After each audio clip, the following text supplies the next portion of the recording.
ما قيمة الإنسان دون الفطرة الإنسانية، سوى مجسم حي خالي من أحاسيس الضمير.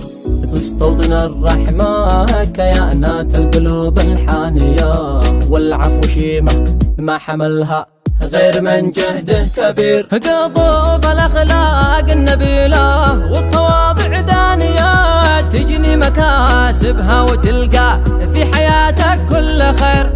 يا صاحبي ما رد مالك خدمتي مجانية، لأن الصداقة والإخاء عندي هي الكنز الوفير. في ظل زحمات البشر لأجل الحياة الفانية، راحت عوايدنا وضاعت من مبادئنا الكثير. كم شخص يملك مال لكن ما تهنى ثانية، وكم بشر مرتاح متهنى